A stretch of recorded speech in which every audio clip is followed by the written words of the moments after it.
വല്ല പട്ടാളത്തിലും പോയി വെടികൊണ്ട് ചത്തിരുന്നെങ്കിൽ കുടുംബക്കാർക്കെങ്കിലും വല്ല പ്രയോജനം ഉണ്ടായേനെ. പട്ടാളത്തിന് വട്ടളകി 10 പൈസ കയ്യിൽ എടുക്കാനുമില്ല, നാടാകെ നാട് മുഴുവൻ കടവും. എന്നാലും അച്ഛനും മകനും നാട് മുഴുവൻ വെട്ടിപ്പിടിക്കുകയും വേണം. അതെ, അമ്മാവനും അച്ഛനും തമ്മിൽ എന്തെങ്കിലും പ്രശ്നം ഉണ്ടെങ്കിൽ അത് നിങ്ങൾ തമ്മിൽ അടിച്ച് തീർത്തോളണം. വേണ്ട, നമുക്ക് തമ്മിൽ തല്ലി തീർക്കാം. ഒന്നുമല്ലല്ലോ, സ്വന്തം പെങ്ങളുടെ മോനല്ലേ, ക്ഷമിച്ചേക്ക്. ഒന്ന് വിടറോ, വാടാ ഇങ്ങോട്ട്. ഇനി ആരെ തല്ലിക്കൊല്ലാനാടാ ഈ ഇരുമ്പുപടി? ഇത് ഇരുമ്പുപടിയല്ല, ബൈക്കിന്റെ ക്രാഷ് കാർഡാ. വരുന്ന വഴിക്ക് ബൈക്കിൽ നിന്ന് ഊരി വീണതാ. ഞാൻ പേടിച്ചു പോയി.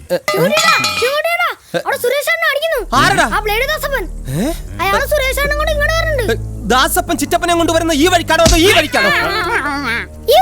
ഈ വഴിക്കാണല്ലേ? എന്നാ നീ മാറിക്കോ. ഒന്ന് മാറിയ ഗുരുത്തം കെട്ടവനെ, നിനക്ക് ഈ വഴിക്കാന്ന് പറയാൻ പാടില്ലായിരുന്നു. എങ്കിൽ അവൻ ഈ വഴിക്ക് പോവുകയും പൊതിരെ തല്ലും കിട്ടിയേനെ.